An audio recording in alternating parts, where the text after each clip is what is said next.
새벽 3시 도담동 시장 골목은 인적이 끊긴 지 오래였다. 가로등 불빛만이 젖은 아스팔트 위로 길게 그림자를 늘어뜨렸고 멀리서 첫 차를 준비하는 버스 한 대가 헛바퀴를 굴리듯 낮게 엔진 소리를 냈다.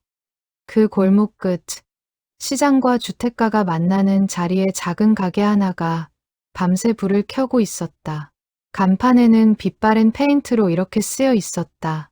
별빛 빨래방, 24시간 영업. 가게 안에는 낡은 세탁기 6대와 건조기 4대가 나란히 돌아가고 있었다. 그 사이 작은 나무 의자에 앉아 졸린 눈을 비비는 노인이 있었다. 강순자, 71살, 20년 가까이 이 자리를 지켜온 빨래방의 주인이었다. 그녀는 잠을 줄여가며 밤을 지켰다. 누군가는 그녀에게 왜 그렇게 사느냐고 물었지만 순자는 그저 웃으며 손을 내저을 뿐이었다. 도담동 시장은 한때 사람으로 북적이던 곳이었다. 지금은 절반 가까운 가게들이 셔터를 내린 채였고 남은 상인들도 하나둘 떠날 준비를 하고 있었다. 그런 골목에서 밤새 불을 켜고 있는 가게는 별빛 빨래방 하나뿐이었다. 멀리서 보면 그 불빛은 마치 어두운 바다 위에 떠있는 작은 등대 같았다. 길을 잃은 사람들이 알게 모르게 그 불빛을 따라 걸어왔다. 이 시간에 와야 할 사람들이 있어서요. 그 말의 의미를 제대로 아는 사람은 드물었다. 새벽에 빨래방을 찾는 손님들은 대개 사정이 비슷했다. 야간 일을 마치고 온 청소 노동자, 식당에서 늦게까지 일하다 작업복을 빨아야 하는 주방, 보조, 아이를 재운 뒤에야 겨우 짬을 낸 홀어머니, 그들 중 몇몇은 동전이 부족했다. 순자는 그런 손님이 들어오면 카운터 뒤편 서랍에서 작은 공책을 꺼내곤 했다. 겉장이 다 다른 그 공책에는 삐뚤빼뚤한 글씨로 이름과 날짜, 그리고 작은 숫자들이 적혀 있었다. 순자는 그것을 외상장부라고 불렀다. 오늘은 동전이 모자라네요. 다음에 갖다 주세요. 그녀는 늘 그렇게 말했다. 하지만 다음이라는 말은 약속이 아니라 핑계였다. 순자는 그 외상을 받으러 다닌 적이 없었다. 공책에 적힌 숫자들은 시간이 지나도 줄어들지 않았고 대신 이름의 수만 늘어갔다. 동네 사람들은 그 사실을 어렴풋이 알았지만 누구도 입 밖에 내어 말하지 않았다. 순자가 그것을 부끄러워했기 때문이다. 그녀는 자신이 베푸는 것을 누군가 알아주기를 바라지 않았다. 그날 밤도 다르지 않았다. 자정이 넘은 시각, 문이 끼익 소리를 내며 열렸다. 들어온 사람은 택배 일을 하는 청년이었다. 어깨가 축 처진 그는 큼지막한 박스 하나를 안고 들어와 세탁기 앞에 멈춰 섰다. 박스 안에는 비에 젖은 작업복과 운동화가 들어 있었다. 청년의 얼굴은 피곤에 절어 있었고 지갑을 뒤지는 손끝은 가늘게 떨렸다. 저 동전이 죄송합니다. 다음에 꼭 갚을게요. 순자는 별다른 말 없이 자리에서 일어나 세탁기의 동전함에 직접 돈을 넣어 주었다. 그러고는 공책을 펼쳐 이름 하나를 적었다. 청년은 고개를 깊이 숙였지만 순자는 그저 손사래를 쳤다. 새벽에 일하는 사람한테 이런 걸로 빚 갚으라고 하면 내가 벌 받지. 청년이 세탁기 앞 의자에 앉아 멍하니 돌아가는 빨래를 바라보는 동안 순자는 다시 카운터 뒤로 돌아가 낡은 라디오의 볼륨을 낮췄다. 라디오에서는 옛 가요가 흘러나오고 있었다. 청년은 한참 만에 입을 열었다. 사장님은 안 주무세요? 매일 이 시간까지 계시는 것 같던데. 나이 들면 잠이 짧아져. 그리고 여긴 내가 있어야 돌아가니까 저 같은 사람들 때문에 고생하시는 거 아니에요? 순자는 피식 웃었다. 그 웃음에는 어떤 설명도 담겨 있지 않았다. 그녀는 그저 청년의 어깨를 가볍게 두드려 주었을 뿐이었다. 청년은 더 이상 묻지 않았다. 대신 빨래가 다 돌아갈 때까지 말없이 의자의 등을 기댄 채 잠시 눈을 감았다. 그 짧은 휴식이 그에게는 하루 중 가장 평온한 순간이었다. 순자는 그 노래를 들으며 가만히 눈을 감았다. 그녀의 머릿속에는 늘 비슷한 풍경이 떠올랐다. 전쟁이 끝난 직후의 가난한 마을, 배를 골턴 어린 시절, 그리고 누군가 건네준 따뜻한 밥 한 그릇. 순자는 그 기억을 누구에게도 말한 적이 없었다. 그때 그 따뜻함을 잊지 않겠다고. 어린 순자는 마음속으로 몇 번이나 다짐했었다. 그 다짐이 지금 이 빨래방의 새벽을 만들어낸 것인지도 몰랐다. 그녀에게는 아들이 하나 있었다. 강태민, 45. 도심에서 작은 무역회사를 운영하는 그는 한 달에 한 번 정도 어머니를 찾아왔다. 이번 방문은 평소보다 조금 일렀다. 태민은 가게 문을 열고 들어서며 미리 준비한 말을 꺼냈다. 어머니, 또 왔어요. 저기, 지난번에 말씀드린 거 다시 생각해 보셨어요? 순자는 대답 대신 세탁기 쪽으로 시선을 돌렸다. 태민이 말하는 것은 빨래방 건물을 처분하는 일이었다. 재개발 이야기가 돌면서 건물값이 오르고 있었고, 태민은 어머니가 이 낡고 좁은 가게에서 밤을 새우는 것을 더는 보고 싶지 않았다. 여기 팔면 어머니 편하게 사실 수 있는 아파트 하나 마련해 드릴 수 있어요. 왜 자꾸 미루세요? 태민아, 여기 오는 사람들은 다른 데 갈 곳이 없어. 그게 어머니가 평생 책임질 일은 아니잖아요. 순자는 잠시 말을 멈추었다. 그녀의 시선이 카운터 위에 놓인 낡은 공책으로 향했다. 태민은 그 공책을 몇 번 본 적이 있었지만 그저 오래된 장부 정도로만 여겼다. 어머니가 그 안에 무엇을 적어왔는지는 짐작조차 하지 못했다. 이 가게 돈 받으려고 하는 거 아니다. 그러니까 더 걱정되는 거예요. 어머니 몸도 예전 같지 않으신데. 태민의 말에는 틀린 곳이 없었다. 최근 들어 순자는 종종 가슴이 답답하다며 가슴을 쓸어내리곤 했다. 병원에 가보라는 주변의 권유에도 그녀는 이 정도는 다들 겪는 거라며 손을 내저었다. 태민은 그런 어머니를 볼 때마다 속이 타들어갔지만 동시에 어머니의 고집을 이길 방법을 알지 못했다. 태민은 한숨을 내쉬며 가게 안을 천천히 둘러보았다. 낡은 세탁기, 빛바랜 벽지, 삐걱거리는 의자까지. 그의 눈에는 모든 것이 위태롭게만 보였다. 그는 어머니가 이곳에서 누구를 만나고 무엇을 나누는지 알지 못했다. 그저 어머니가 점점 작아지고 있다는 사실만이 보였다. 그것이 그를 더욱 조급하게 만들었다. 제가 어머니 미워서 이러는 거 아니잖아요. 좀 쉬셨으면 해서 그래요. 안다. 그래도 지금은 아니다. 짧은 대답이었지만 그 속에는 흔들리지 않는 단단함이 있었다. 태민은 더 말을 잇지 못하고 자리에서 일어섰다. 그날 밤 모자는 결론을 내지 못한 채 헤어졌다. 태민이 떠난 뒤 순자는 다시 혼자 남아 돌아가는 세탁기 소리를 들었다. 그녀는 공책을 펼쳐 마지막 장에 적힌 이름들을 손끝으로 가만히 짚어보았다. 그 안에는 이미 수백 개의 이름이 적혀 있었다. 어떤 이름 옆에는 작은 별표가 그려져 있었고 또 어떤 이름 옆에는 짧은 메모가 적혀 있었다. 아기 옷, 겨울, 면접 정장, 꼭 합격하길. 순자는 그 메모들을 하나씩 읽어 내려가며 작은 목소리로 중얼거렸다. 다들 잘 지내고 있으려나. 창밖으로 새벽빛이 희미하게 번지기 시작했다. 시장 골목에 첫 트럭이 들어오는 소리가 들렸다. 순자는 천천히 몸을 일으켜 세탁기 사이를 돌며 다 된 빨래를 꺼내기 시작했다. 손끝에 닿는 따뜻한 빨래의 온기가 오늘도 그녀를 버티게 했다. 그녀의 하루는 늘 그렇듯 다른 사람들의 새벽과 함께 시작되고 있었다.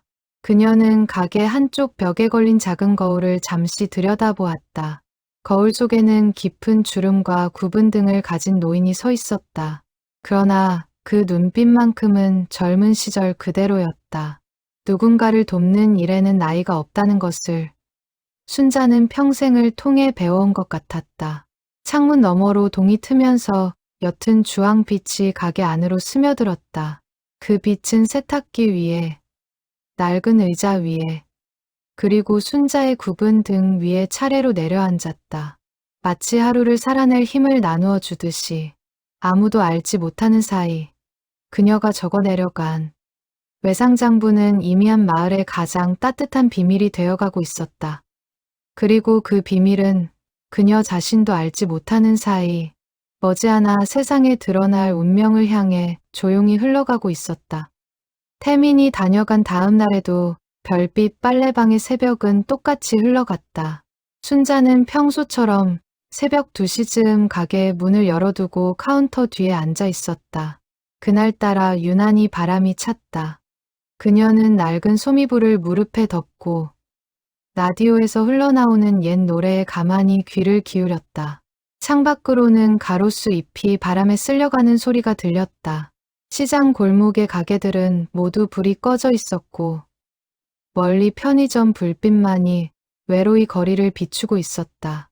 순자는 가끔 그 불빛을 바라보며 생각에 잠겼다. 자신이 살아온 시간들, 그리고 앞으로 남은 시간들에 대해 그녀는 누구에게도 그 생각을 말한 적이 없었다. 그저 묵묵히 세탁기를 돌리고 손님을 맞고 다시 혼자가 되는 새벽을 반복할 뿐이었다. 문이 열리는 소리에 순자는 고개를 들었다. 들어온 사람은 동네에서 오랫동안 이발소를 운영했던 김덕수였다. 74세 그는 며칠 전 이발소를 접고 혼자 살고 있었다. 손에는 작은 보따리가 들려 있었다. 순자 씨, 또 신세 좀 져야겠소. 덕수 씨도 참. 신세라는 말은 빼고 들어오시지. 덕수는 멋쩍게 웃으며 세탁기 앞에 자리를 잡았다. 그는 일주일에 2~3번 이 시간에 빨래방을 찾았다. 사람들은 그가 빨래 때문에 온다고 여겼지만 사실은 다른 이유가 더 컸다. 혼자 사는 그에게 이 새벽의 짧은 대화가 하루 중 유일한 위로였다. 요즘 잠이 잘 안 와서 새벽에 나오면 그나마 사람 얼굴이라도 보니까. 순자는 그 말의 무게를 알고 있었다. 그녀 역시 혼자였다. 남편은 20년 전 세상을 떠났고 아들은 자기 가정을 꾸려 떠난 지 오래였다. 덕수와 순자는 서로의 외로움을 굳이 말하지 않아도 아는 사이였다. 두 사람은 세탁기가 돌아가는 동안 시장 이야기, 옛 동네 이야기를 나누었다. 그 대화에는 특별한 내용이 없었지만 그 평범함이 두 사람에게는 큰 의미였다. 덕수는 가끔 옛 이발소 시절 이야기를 꺼내곤 했다. 골목 안에 손님들이 줄을 서던 시절, 동네 청년들이 장가가기 전 마지막으로 머리를 깎으러 오던 풍경. 순자는 그런 이야기를 들을 때마다 마치 자신의 옛 시절을 떠올리는 것처럼 눈을 가늘게 뜨고 웃었다. 그땐 다들 살기 힘들어도 정은 있었는데 지금도 정은 있어요. 덕수 씨. 그저 보이는 자리가 달라졌을 뿐이지. 덕수는 그 말에 고개를 끄덕였다. 그는 순자가 하는 일이 바로 그 보이지 않는 정이라는 것을 어렴풋이 느끼고 있었다. 순자 씨는 여기 그만둘 생각 없소? 아들이 자꾸 그런다며. 누가 그래요? 동네에 소문이 다 났던데. 정 여사가 그러더만. 순자는 피식 웃었다. 정 여사는 시장 입구에서 꽃집을 운영하는 정숙희를 말하는 것이었다. 시장 상인의 일을 맡고 있는 그녀는 동네의 온갖 소식을 가장 먼저 아는 사람이었다. 아직은 모르겠어요. 여기 오는 사람들 생각하면 쉽게 그만 못 두겠고. 덕수는 더 묻지 않았다. 대신 가만히 순자의 얼굴을 바라보았다. 그 시선에는 오랜 세월 쌓인 마음이 담겨 있었지만 그는 한 번도 그것을 입 밖으로 꺼낸 적이 없었다. 두 사람 모두 70이 넘은 나이였고 덕수는 이제 와서 그런 마음을 전하는 것이 부끄럽고도 두려웠다. 그저 이렇게 가끔 얼굴을 보고 같은 공간에서 시간을 나누는 것으로 충분하다고 스스로를 다독였다. 그 사이 가게 문이 다시 열렸다. 이번에는 아기를 업은 젊은 여자가 들어왔다. 박은정, 32살. 근처 식당에서 주방 보조로 일하는 그녀는 낮에는 아이를 맡길 곳이 없어 새벽에야 겨우 빨래를 들고 나올 수 있었다. 은정의 품에 안긴 아기는 작게 칭얼거리고 있었다. 사장님, 늦은 시간에 죄송해요. 아니야. 어서 들어와. 애기 추울까봐 걱정이네. 순자는 얼른 자리에서 일어나 가게 안쪽 작은 전기난로를 은정 쪽으로 옮겨주었다.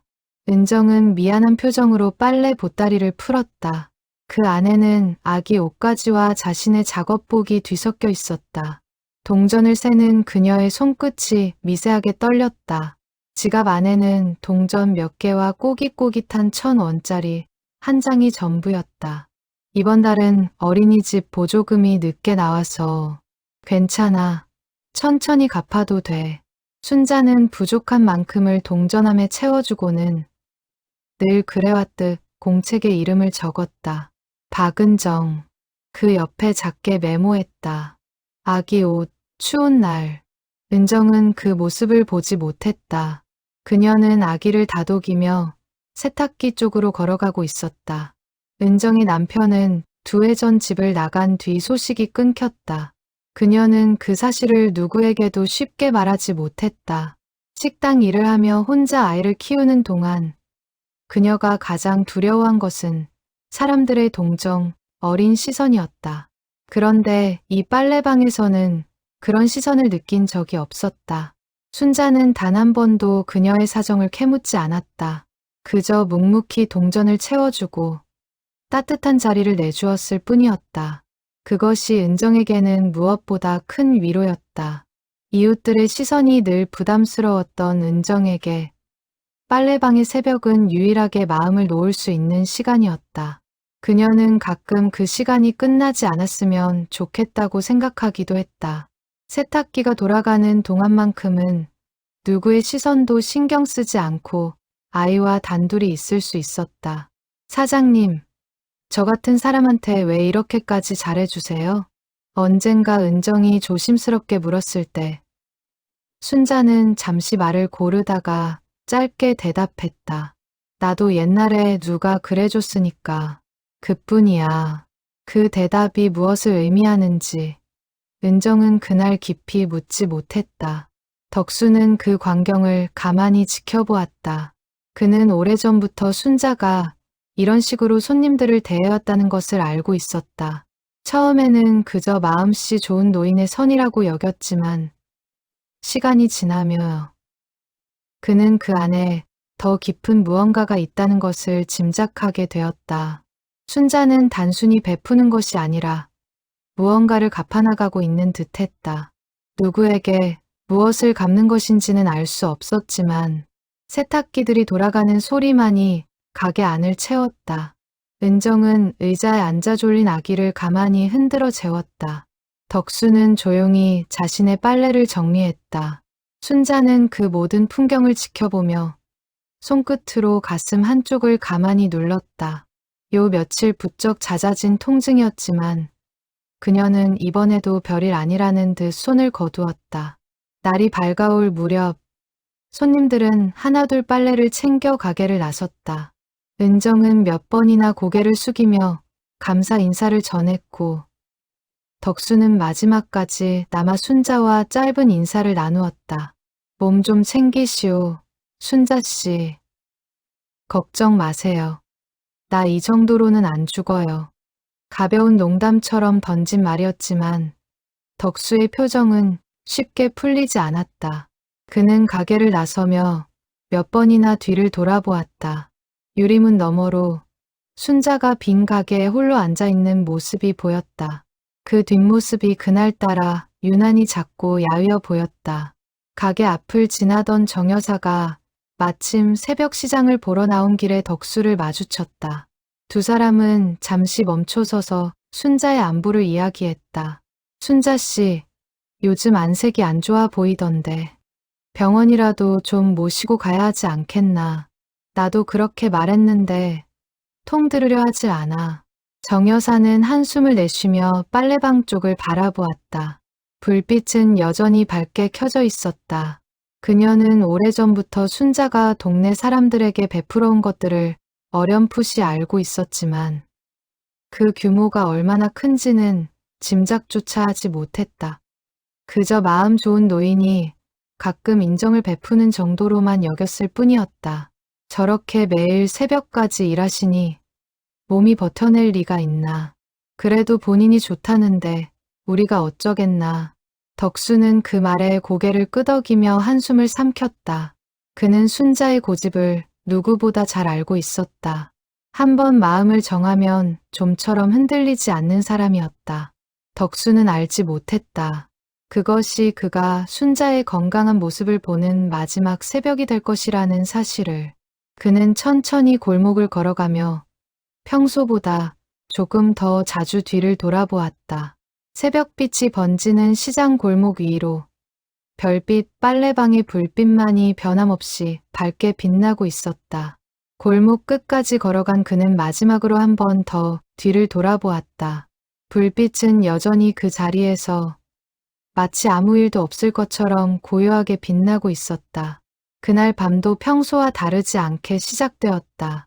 자정이 지나자 순자는 가게 문을 열고 늘 앉던 자리에 앉았다. 라디오에서는 익숙한 옛 노래가 흘러나왔고 세탁기 2대가 낮은 소리로 돌아가고 있었다. 그녀는 평소보다 조금 더 자주 가슴을 쓸어내렸지만 그것을 입 밖에 내지는 않았다. 새벽 1시쯤 단골 손님인 청소 노동자 남자가 들어와 빨래를 맡기고 돌아갔다. 그가 나간 뒤 가게 안에는 순자 혼자 남았다. 그녀는 카운터에 앉아 공책을 펼쳤다. 최근 며칠 사이 적어둔 이름들을 다시 한번 훑어보던 그녀의 손이 어느 순간 멈췄다. 가슴 한가운데서 시작된 통증이 평소와는 다르게 묵직하게 퍼져나갔다. 순자는 천천히 자리에서 일어나려 했다. 그러나 다리에 힘이 들어가지 않았다. 그녀는 카운터를 짚으며 간신히 몸을 가누었지만 시야가 흐려지는 것을 느꼈다. 손에서 공책이 떨어졌다. 펼쳐진 페이지가 바닥에 닿으며 가벼운 소리를 냈다. 그 소리가 그날 밤 빨래방 안에서 들린 마지막 소리였다. 순자가 쓰러진 것을 발견한 사람은 새벽 3시경 가게를 찾은 단골, 다름 아닌 김덕수였다. 그는 평소처럼 가벼운 인사를 건네며 문을 열었다가 카운터 옆에 쓰러져 있는 순자를 발견하고 그대로 얼어붙었다. 잠시 후 정신을 차린 그는 휴대전화를 꺼내 떨리는 손으로 119를 눌렀다. 여기 사람이 빨리 좀 와주세요. 전화를 끄는 덕수의 손은 멈추지 않고 떨렸다. 그는 순자의 곁에 무릎을 꿇고 앉아 어찌할 바를 모른 채 그녀의 이름을 불렀다. 평소 가게 안을 가득 채우던 라디오 소리만이 그 침묵을 메우고 있었다.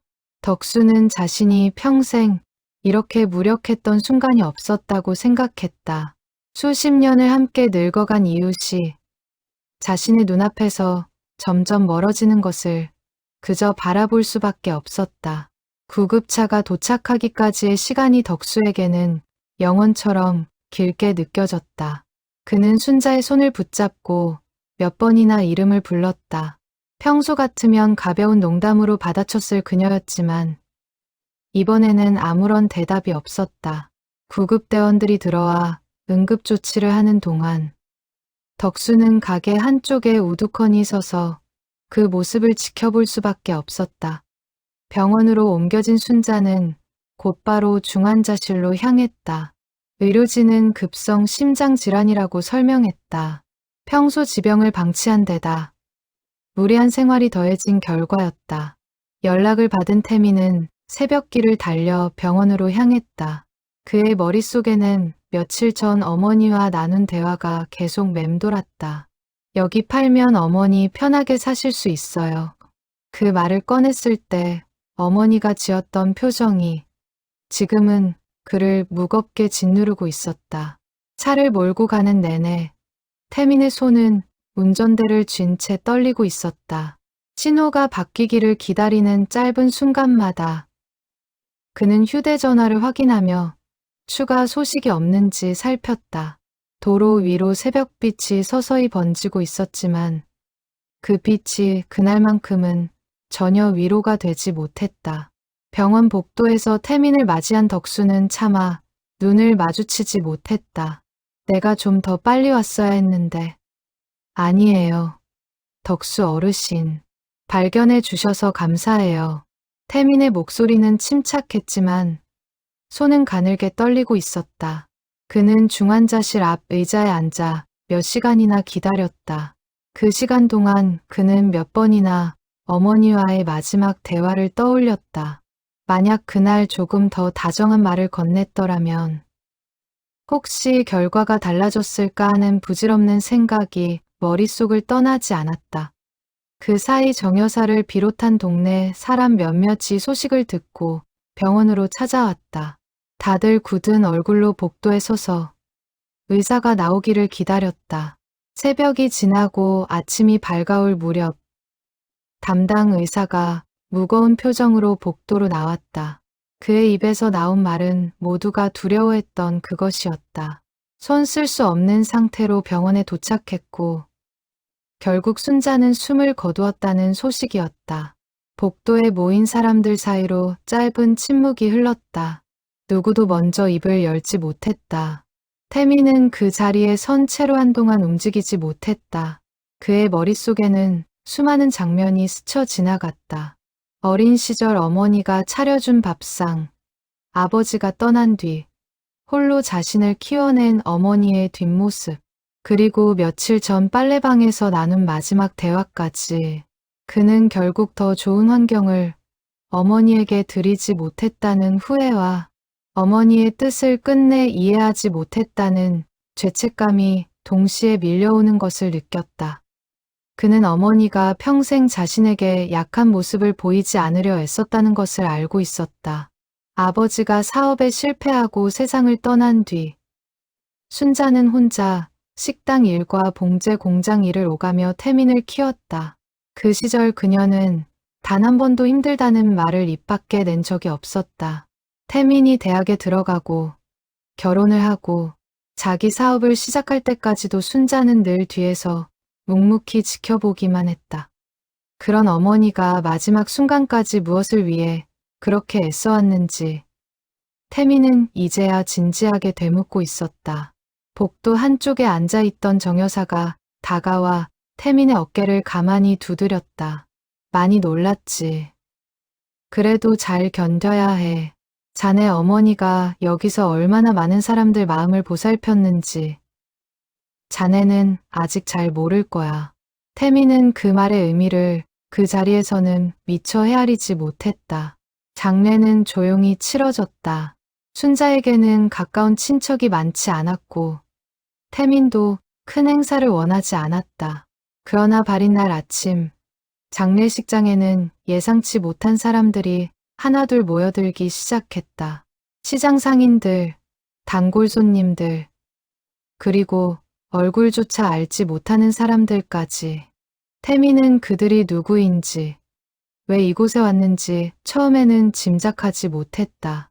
문상객 중에는 허름한 차림의 중년 남자도 있었고 단정한 정장을 입은 젊은 회사원도 있었다. 한 노부인은 영정 앞에서 한참을 눈물을 훔치다가 태민에게 다가와 짧게 인사를 건넸다. 아드님이시죠. 어머니께 정말 큰 신세를 졌습니다. 언제 한번 제대로 인사드리려 했는데 태민은 그 말에 어색하게 고개를 숙였다. 무슨 신세를 졌다는 것인지 묻고 싶었지만 장례식장의 분위기상 차마 캐물을 수 없었다. 비슷한 인사가 그날 하루 동안 몇 번이나 반복되었다. 태민은 그 인사들 속에서 어딘가 이상한 공통점을 느꼈지만 그것이 무엇인지 또렷하게 짚어내지는 못했다. 장례를 마친 뒤 태민은 어머니의 유품을 정리하기 위해 빨래방을 찾았다. 가게는 여전히 불이 꺼진 채 고요했다. 그는 굳게 잠긴 문을 열고 들어가 어머니가 평생을 보낸 작은 공간을 천천히 둘러보았다. 낡은 세탁기, 빛바랜 라디오, 그리고 늘 어머니가 앉아있던 나무 의자까지. 그 모든 것이 그대로 멈춰 있었다. 마치 시간이 그 자리에서만 멈춰버린 것 같았다. 가게 안의 공기마저 그날 새벽 그대로 머물러 있는 듯했다. 태미는 카운터 앞에 서서 잠시 눈을 감았다. 그는 이제 이 가게를 정리해야 한다는 것을 알고 있었다. 하지만 그 일을 시작할 용기가 쉽게 나지 않았다.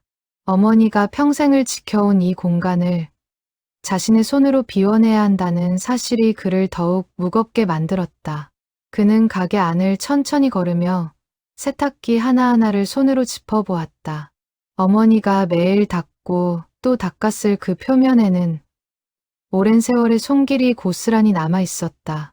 세탁기 모서리마다 작은 흠집들이 보였는데 그것조차도 수십 년의 시간이 새겨놓은 흔적처럼 느껴졌다. 벽에는 작은 메모지들이 몇 장 붙어 있었다. 세탁기 사용법을 알려주는 안내문 사이로 누군가 적어놓은 듯한 짧은 인사말도 보였다. 사장님, 늘 감사합니다. 태미는 그 메모지를 한참 동안 바라보았다. 누가 적었는지, 무엇에 대한 감사인지 그는 알 수 없었다. 그저 어머니가 이곳에서 보낸 시간이 자신이 짐작했던 것보다 훨씬 더 많은 의미를 지니고 있었다는 것을 어렴풋이 느낄 뿐이었다. 그는 카운터 서랍을 천천히 열었다. 그 안에는 낡고 손때 묻은 공책 한 권이 놓여 있었다. 표지에는 별다른 제목 없이 그저 오랜 손길로 다른 흔적만이 남아 있었다. 태미는 별다른 생각 없이 그 공책을 집어들었다. 단순한 거래 기록이라 여기며 그는 그것을 가방 한쪽에 넣어두었다. 그 안에 담긴 것이 무엇인지 그는 아직 알지 못했다. 태미는 며칠 동안 가게를 정리하기 위해 매일 빨래방으로 향했다. 세탁기를 처분할 업체를 알아보고 오래된 비품들을 하나씩 박스에 담았다. 그 일은 생각보다 더 더디게 진행되었다. 물건 하나를 들 때마다 어머니의 손길이 떠올랐고 그 기억은 매번 그의 손을 멈추게 했다. 가게 안의 모든 것이 어머니의 흔적을 담고 있었다. 카운터 위에 놓인 손글씨 메모, 의자 다리에 묶어둔 낡은 천, 조각, 세탁기 옆에 붙여둔 작은 인력까지. 태미는 그것들을 하나씩 버리기 위해 손에 쥐었다가 결국 다시 제자리에 내려놓곤 했다. 정리는 며칠이 지나도 거의 진척이 없었다. 어느 날 밤, 집으로 돌아온 태미는 가방 한쪽에 넣어두었던 공책을 다시 꺼냈다. 별다른 기대 없이 펼친 첫 페이지에는 낯선 이름과 날짜, 작은 숫자들이 빽빽하게 적혀 있었다. 그는 처음에는 그것이 오래된 외상거래 기록이라고 생각했다. 동네 작은 가게라면 흔히 있는 단골 손님들의 미수금 목록 같은 것이라 여긴 것이다. 그러나 페이지를 넘길수록 무언가 이상하다는 느낌이 들었다. 적힌 이름의 수가 너무 많았다. 100명, 200명, 그리고 그 이상. 날짜는 몇 년 치가 거슬러 올라갔고 어떤 페이지에는 짧은 메모가 함께 적혀 있었다. 아기 옷 추운 날. 면접 정장. 꼭 합격하길. 병원비 보태드림. 어머니 약값. 태미는 그 메모들을 읽어 내려가며 점점 표정이 굳어갔다. 그는 다음 날 공책을 들고 다시 빨래방을 찾았다. 마침 그곳에는 정 여사가 화분에 물을 주러 들렀다가 그를 마주쳤다. 그녀는 매일 아침 빨래방 앞 화분에 물을 주는 것이 순자와의 작은 약속이었다며 순자가 떠난 뒤에도 그 일을 그만두지 않고 있었다. 태민 군, 표정이 왜 그래? 태민은 공책을 그녀에게 내밀었다. 정 여사는 안경을 고쳐 쓰고 몇 페이지를 천천히 넘겨보다가 이내 깊은 숨을 내쉬었다. 그녀의 손끝이 페이지 위에서 가늘게 떨렸다. 이거 자네 어머니가 그동안 적어온 거구만. 아주머니, 이게 다 뭐예요? 이 많은 사람들이 다 누구예요? 정 여사는 잠시 말을 고르다가 천천히 입을 열었다. 순자 씨가 그동안 여기서 한 일이 자네가 생각하는 것보다 훨씬 큰 거였어. 동전이 모자란 사람들, 돈 없는 사람들 다 그냥 보내준 거야. 받을 생각도 안 하고 태미는 그 말에 쉽게 믿음이 가지 않았다. 어머니가 그런 일을 해왔다는 것을 짐작은 했지만 이렇게 광범위하게 이렇게 오랫동안 해왔을 것이라고는 생각하지 못했다. 그럼 이 가게가 적자였던 거예요? 적자인지 아닌지는 나도 몰라. 하지만 순자 씨는 그런 거 계산 안 했어. 그냥 그게 당연한 일이라고 생각했던 것 같아. 정 여사는 잠시 가게 안을 둘러보며 말을 이었다. 한 번은 내가 물어본 적이 있어. 이렇게 자꾸 손해보면 어떡하냐고. 그랬더니 순자 씨가 그러더라고. 손해라고 생각하면 못하지. 이건 손해가 아니라 갚는 거야. 그땐 무슨 말인지 잘 몰랐는데 지금 이 공책을 보니 알겠구만. 태미는 공책을 다시 펼쳐 첫 장으로 돌아갔다. 가장 오래된 날짜는 20년 가까이 전이었다. 그 시점부터 지금까지 어머니는 단 한 번도 빠짐없이 이 일을 계속해 온 것이었다. 태민의 머릿속에 그제야 한 가지 의문이 떠올랐다. 어머니는 왜 이 일을 그렇게 오랫동안 그렇게 조용히 계속해 왔을까? 정 여사는 그의 표정을 살피며 조심스럽게 말을 이었다. 순자 씨가 예전에 한번 그런 말을 한 적이 있어. 자기도 어릴 때 누구한테 큰 도움을 받았다고. 그게 무슨 일이었는지는 자세히 말 안 했지만 그 뒤로 평생 그 마음을 갚고 싶었다고 했었지. 정 여사는 잠시 화분에 흙을 손으로 매만지며 말을 이었다. 나도 처음엔 그냥 좋은 일 하는 거구나. 그렇게만 생각했어. 그런데 이 공책을 보니까 그게 단순한 선의가 아니었던 것 같네. 순자 씨한테는 이게 평생의 숙제였던 거야. 누구한테도 말 못하고 혼자 짊어진 숙제. 태미는 그 말에 아무런 대답도 하지 못했다.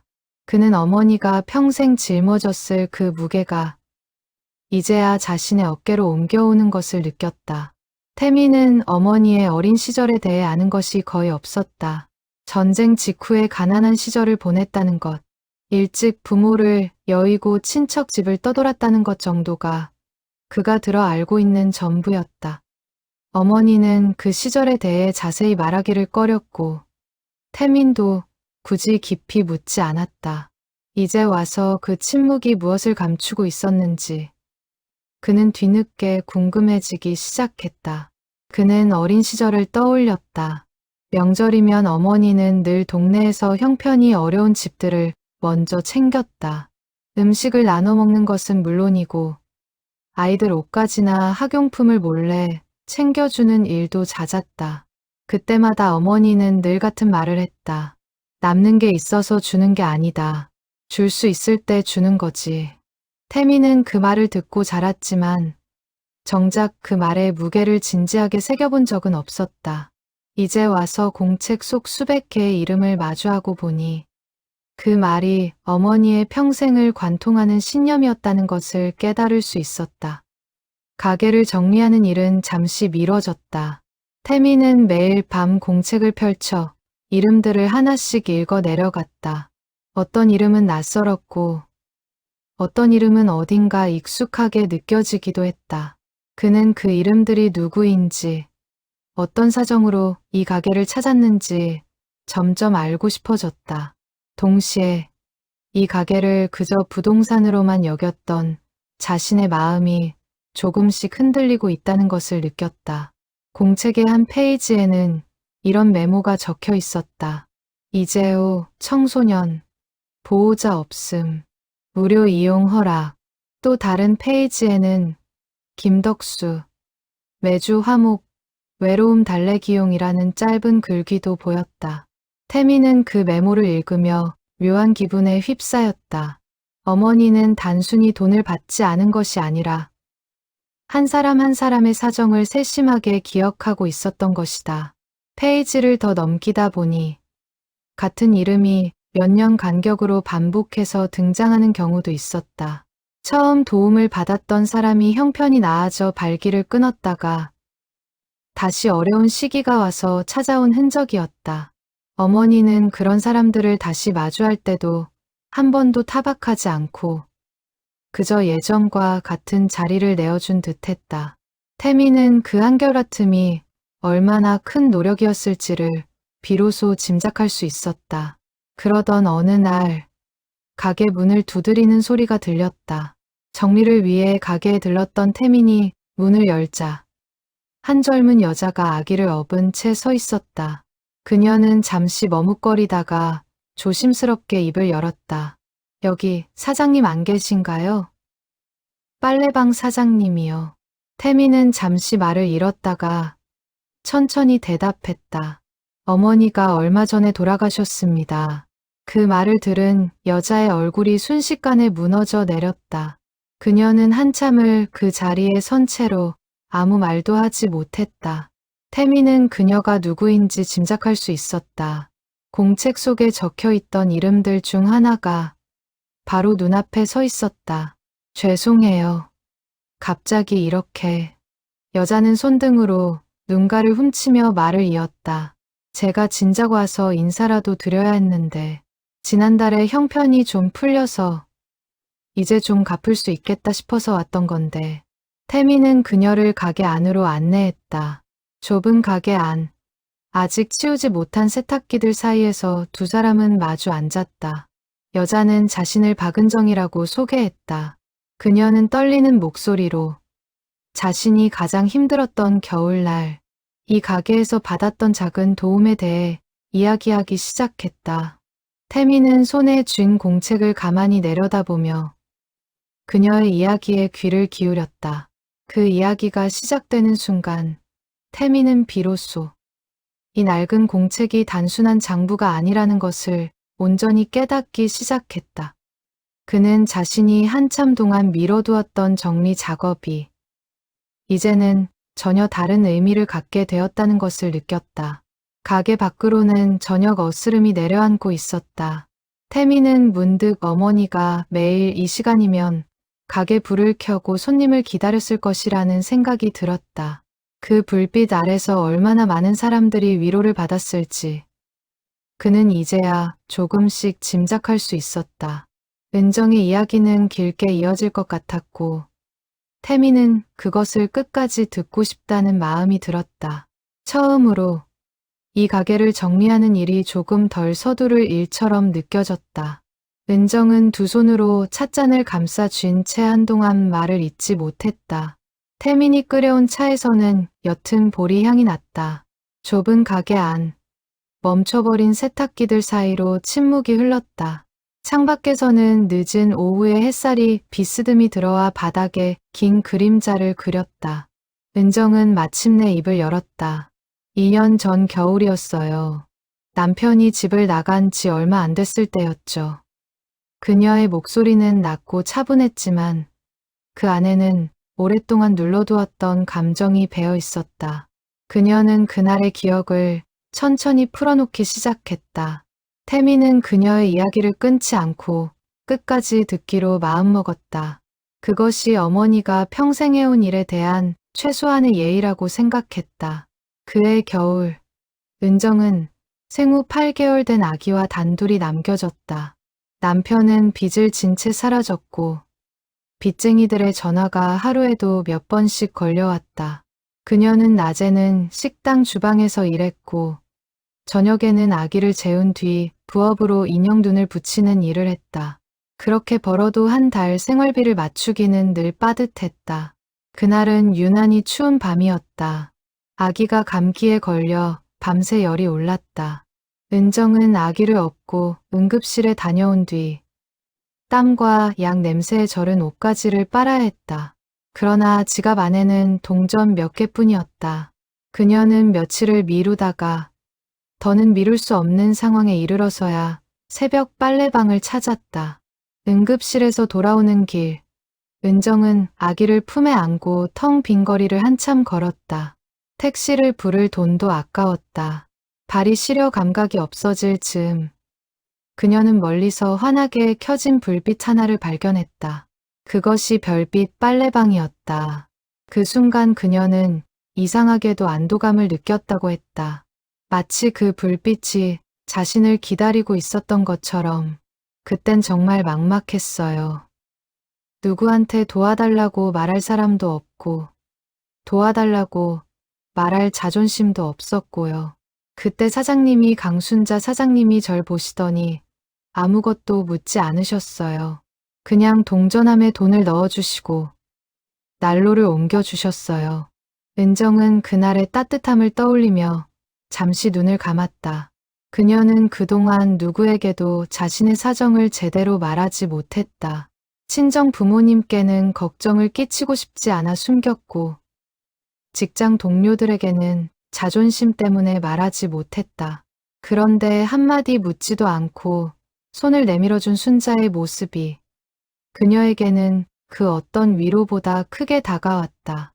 은정은 그날 이후로도 종종 그때의 기억을 떠올렸다고 했다. 누군가에게 사정을 설명하지 않아도 이해받을 수 있다는 것이 그녀에게는 거의 기적처럼 느껴졌다. 그 기억은 힘든 시기를 버텨내는 동안 그녀의 마음 한구석을 따뜻하게 지켜주었다. 그날 이후로 자주 왔어요. 사장님은 한 번도 제 사정을 캐물은 적이 없으셨어요. 그냥 늘 같은 자리에서 기다려주셨죠. 은정은 그렁그렁한 눈으로 태민을 바라보았다. 한 번은 제가 너무 죄송해서 여쭤봤어요. 저 같은 사람한테 왜 이렇게까지 잘해주시냐고. 그랬더니 사장님이 그러셨어요. 나도 옛날에 누가 그래줬으니까 그뿐이야. 그 말을 하며 은정은 잠시 숨을 골랐다.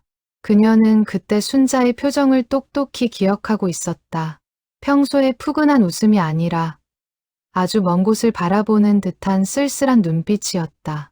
은정은 그 눈빛이 무엇을 의미하는지 그날은 알지 못했지만 오랜 세월이 지난 후에도 그 표정만은 마음속에 선명히 남아 있었다. 태미는 그 말을 듣는 순간 어머니가 평소에 하던 말들이 새롭게 다가왔다. 그는 어머니가 누구에게서 어떤 도움을 받았는지 정확히 알지 못했지만 그 한마디가 어머니의 평생을 이끌어온 원동력이었다는 것을 어렴풋이 느낄 수 있었다.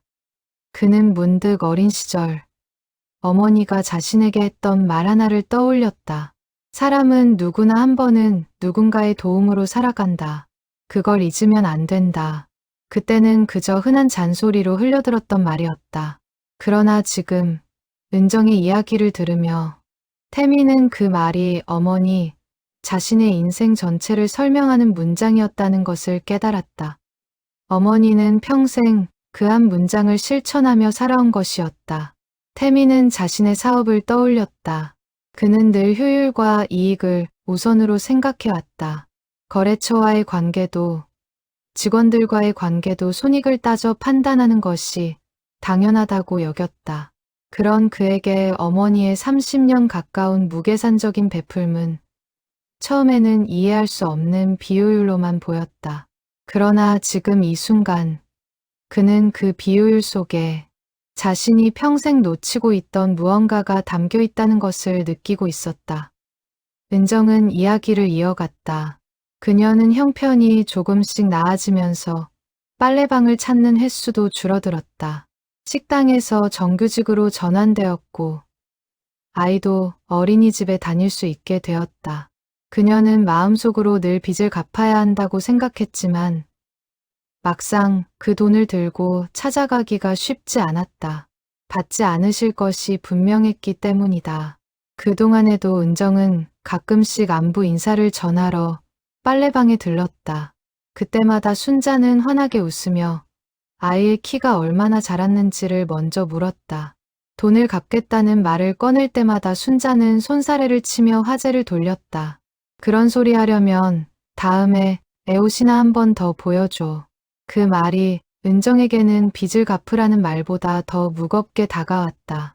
어떻게 해도 갚을 수 없는 마음이라는 것을 그녀는 그제야 깨닫고 있었다. 은정은 최근 들어 작은 적금을 들기 시작했다. 언젠가 형편이 더 나아지면 순자에게 작은 선물이라도 하고 싶다는 마음에서였다.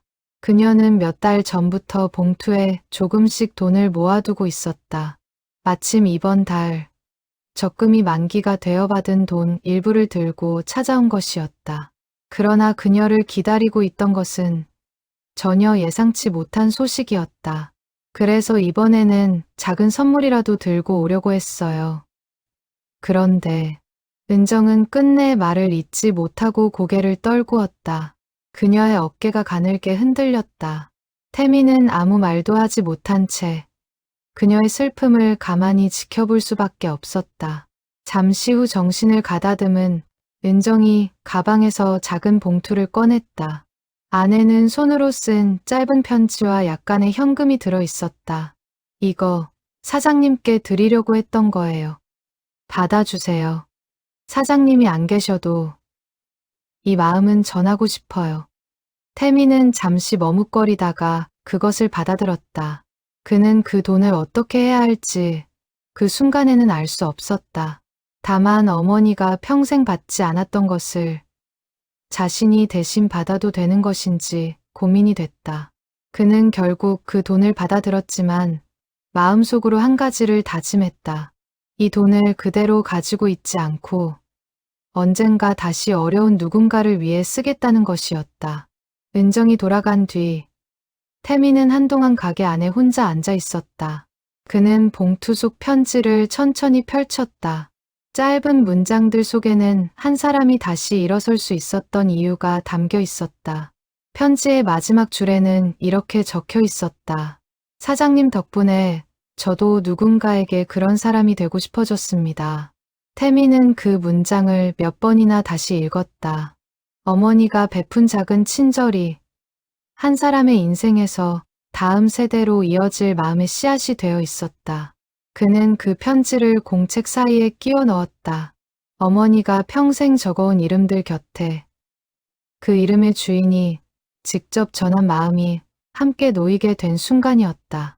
태미는 처음으로 이 공책이 단순한 기록이 아니라 한 사람이 평생을 걸쳐 만들어온 또 하나의 가족사라는 것을 느꼈다. 창밖으로 가로등이 켜지기 시작했다. 태미는 가게 문을 잠그고 나서기 전 마지막으로 카운터에 앉아보았다. 어머니가 늘 앉아있던 그 자리에서 바라본 가게는 그가 평소에 보던 것과는 전혀 다른 풍경으로 다가왔다. 넓고 좁은 공간이 아니라 수백 개의 사연이 오갔던 자리였다. 태미는 그제야 이 가게를 단순히 처분할 부동산으로만 여겼던 자신이 부끄러워졌다. 그는 휴대전화를 꺼내 처분을 의뢰했던 부동산 업자에게 보낼 메시지를 쓰기 시작했다. 잠시만 기다려달라는 내용이었다. 메시지를 보내고 나서 그는 한동안 화면을 들여다보며 자신이 방금 무엇을 결정했는지를 곱씹었다. 은정이 다녀간 며칠 뒤 태미는 가게 앞을 청소하다가 익숙한 얼굴을 마주쳤다. 김덕수였다. 그는 손에 작은 보따리를 든 채 가게 앞에서 한참을 머뭇거리고 있었다. 그날은 바람이 잠잠한 늦가을 오후였다. 골목 안으로 낙엽 몇 장이 굴러다녔고 시장 쪽에서는 생선 굽는 냄새가 옅게 풍겨왔다. 태민이 먼저 인사를 건넸다. 덕수 어르신 오셨어요. 그냥 지나가다가 가게가 아직 그대로 있나 해서. 덕수는 가게 안으로 들어와 익숙한 자리에 앉았다. 그의 시선은 자연스럽게 카운터 쪽으로 향했다. 그곳에는 늘 순자가 앉아있던 나무 의자가 여전히 놓여 있었다. 한참을 말없이 멈춰버린 세탁기들을 바라보던 그는 천천히 입을 열었다. 태민 군, 자네 어머니가 발견됐을 때 내가 옆에 있었던 거 알지? 네, 들었어요. 정말 감사했어요. 그날 이후로 계속 마음에 걸리는 게 있어서 자네한테 한번 말은 해야겠다 싶었어. 태미는 의자를 가까이 끌어앉았다. 덕수는 잠시 숨을 고르더니 오래전 일을 풀어놓기 시작했다. 그는 말을 꺼내기까지 한참을 머뭇거렸는데 그 모습이 마치 오랫동안 가슴에 묻어둔 짐을 내려놓으려는 사람처럼 보였다. 태민 군, 자네한테 이런 말을 해도 될지 모르겠는데 그래도 자네는 알아야 할 것 같아서. 태민은 가만히 고개를 끄덕이며 그의 말을 기다렸다. 내가 이발소를 접은 게 한 10년 됐나? 그 무렵 마누라가 먼저 갔어. 그러고 나서 한동안 사람 만나는 게 싫었네. 그러다 우연히 이 빨래방에 왔다가 순자 씨를 알게 됐지. 덕수는 그 시절을 떠올리며 옅은 미소를 지었다. 처음에는 단순히 가까운 이웃으로 시작된 인연이었다. 그러나 시간이 지나면서 새벽마다 가게를 찾는 일이 그에게는 단순한 빨래 때문이 아니게 되었다. 그는 순자와 나누는 짧은 대화, 그 잠깐의 시간이 자신의 외로운 삶의 작은 빛이 되어 주었다고 말했다. 우리 둘 다 자식들은 다 커서 떠났고 남은 건 빈집뿐이었지. 그런데 이상하게 여기 오면 빈집 같지가 않았어. 세탁기 돌아가는 소리, 라디오 소리, 그리고 순자 씨 목소리까지. 그게 다 사람 사는 소리잖아. 아내가 떠난 뒤로는 집에 들어가는 게 제일 무서웠어. 불 꺼진 방에 혼자 앉아 있으면 시간이 안 가는 거야. 그런데 여기 와서 순자 씨랑 얘기를 나누다 보면 그 시간이 그렇게 짧게 느껴지더라고. 덕수는 잠시 헛기침을 하고 말을 이었다. 처음엔 그냥 동네 사람이려니 했는데 어느 순간부터는 그게 아니더라고. 새벽에 눈이 떠지면 빨래방에 갈 생각에 마음이 설레는 거야. 이 나이에 그런 마음이 든다는 게 우습기도 하고. 태미는 그 말을 들으며 조금 놀란 표정을 지었다. 그는 덕수와 어머니 사이에 그런 감정이 있었으리라고는 짐작하지 못했다. 그는 늘 어머니를 빨래방을 지키는 한 사람의 노동자로만 여겼지. 누군가에게 그리움의 대상이 될 수 있는 한 사람의 여성으로는 생각해 본 적이 없었다. 그는 문득 자신이 어머니를 너무 좁은 틀 안에서만 바라보고 있었다는 것을 깨달았다. 그런데 왜 그동안 한 번도 말씀을 안 하셨어요? 덕수는 쓴웃음을 지으며 고개를 저었다. 이 나이에 그런 말을 어떻게 꺼내나. 자네 어머니도 혼자였고 나도 혼자였지만 괜히 마음을 전했다가 지금 이 편안한 관계마저 망칠까봐 무서웠어. 그냥 이렇게 가끔 보고 얘기 나누는 걸로 만족하자 했지. 젊었을 때야 못 가져서 그렇지. 늙어서는 잃을까봐 못 가지는 법이더군. 덕수는 잠시 말을 멈추고 창밖을 바라보았다. 그의 눈가가 붉어져 있었다. 한 번은 용기를 내서 말을 해볼까 했어. 작년 가을이었나.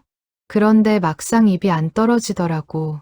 순자 씨가 먼저 날씨 얘기를 꺼내는 바람에 그냥 그 타이밍을 놓쳤지.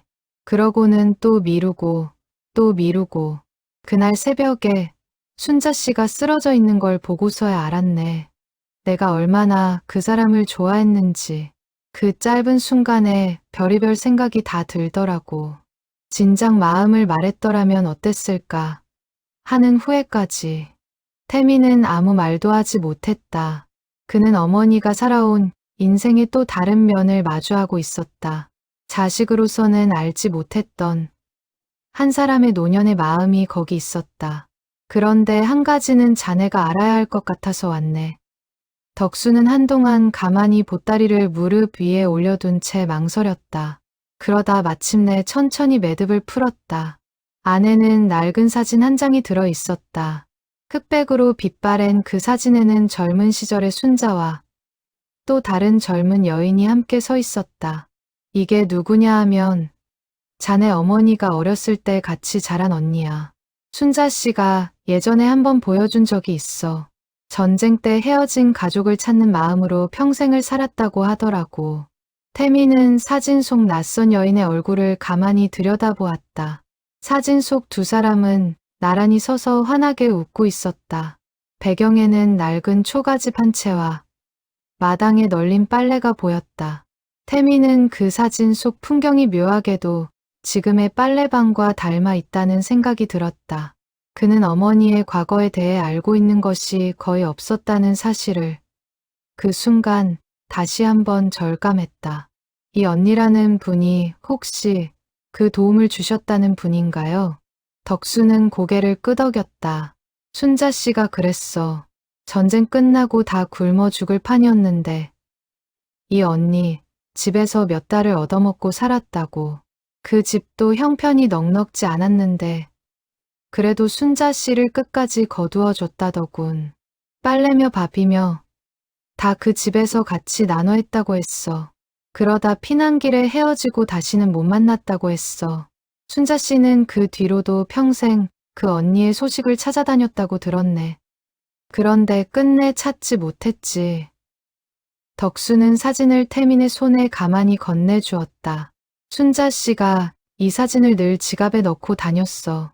언젠가 이걸 자네에게 전해줘야겠다고 생각했는데 이렇게 늦게 전하게 됐구만. 태민은 사진을 받아들고 한동안 말을 잇지 못했다. 그는 그 사진 속 여인의 이름조차 알지 못했다. 그러나 그 얼굴 하나가 어머니의 평생을 이끌어온 보이지 않는 힘이었다는 것만은 분명히 느낄 수 있었다. 사진 속 두 소녀의 웃음 너머에는 그가 평생 알지 못했던 어머니의 또 다른 시간이 흐르고 있었다. 태민은 그 이야기를 들으며 어머니가 평생 동안 지켜온 외상장부의 의미를 비로소 온전히 이해할 수 있었다. 어머니는 그 언니에게 받은 은혜를 정작 그 사람에게는 갚을 길이 없어서 대신 자신 앞에 나타나는 모든 가난한 이들에게 갚아온 것이었다. 받은 사랑을 돌려줄 곳이 사라졌을 때 사람은 그 사랑을 다른 곳으로 흘려보낸다는 것을 태민은 그제야 깨닫고 있었다. 덕수는 자리에서 일어나며 마지막으로 한마디를 덧붙였다. 자네 어머니는 평생을 빚진 사람처럼 살았어. 그런데 그 빚이라는 게 갚을수록 줄어드는 게 아니라 갚을수록 늘어나는 거였던 모양이야. 받은 사람들이 또 누군가에게 갚으려 하니까. 태민은 그 말을 가슴 깊이 새겼다. 덕수가 떠난 뒤 그는 한참 동안 사진을 들여다보며 자리를 떠나지 못했다. 가게 안은 다시 조용해졌다.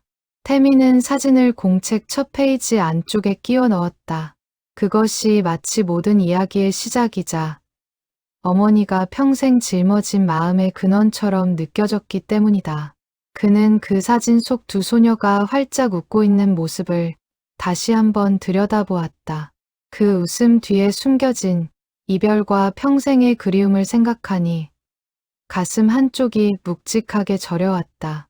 그는 가게 불을 끄기 전 잠시 멈춰서서 어두워진 골목을 바라보았다. 덕수의 굽은 등이 천천히 멀어지고 있었다.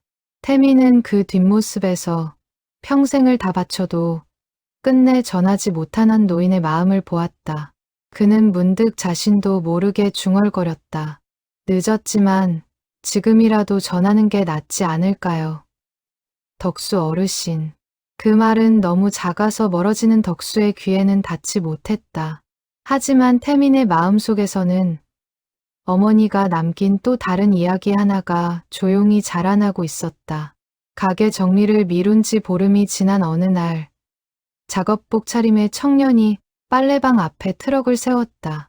자동차 정비소에서 일한다는 그는 차에서 내려 가게 안을 한참 들여다보다가 조심스럽게 문을 두드렸다. 그의 손에는 기름때가 채 지워지지 않은 작업용 장갑이 들려 있었다. 태민이 문을 열자 청년은 다소 긴장한 얼굴로 인사를 건넸다. 여기 강순자 사장님 아들 되시는 분 맞으시죠? 시장 사람들한테 여쭤보고 왔습니다. 네, 맞습니다. 누구신지? 이재호라고 합니다. 사장님께 정말 큰 신세를 졌던 사람입니다. 태민은 그를 가게 안으로 들였다. 재호는 자리에 앉기 전 먼저 깊이 고개를 숙였다. 그 인사에는 단순한 예의를 넘어선 어떤 절박함이 담겨 있었다. 그는 의자에 앉고도 한동안 손을 가만히 두지 못하고 무릎 위에서 만지작거렸다. 재호는 자신의 이야기를 천천히 풀어놓기 시작했다. 그는 17살 무렵 보호자 없이 혼자 지내고 있었다. 부모는 어릴 때 헤어졌고 그를 맡아 키우던 할머니마저 돌아가신 뒤였다.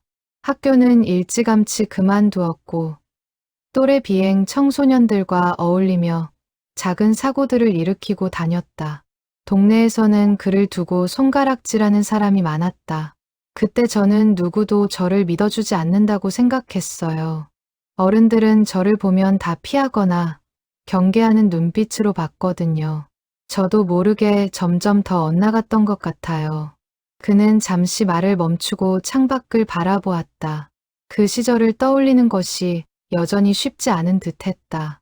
보호시설에 들어가라는 권유도 받았는데 거기 가면 더 갇힌 느낌일 것 같아서 싫었어요.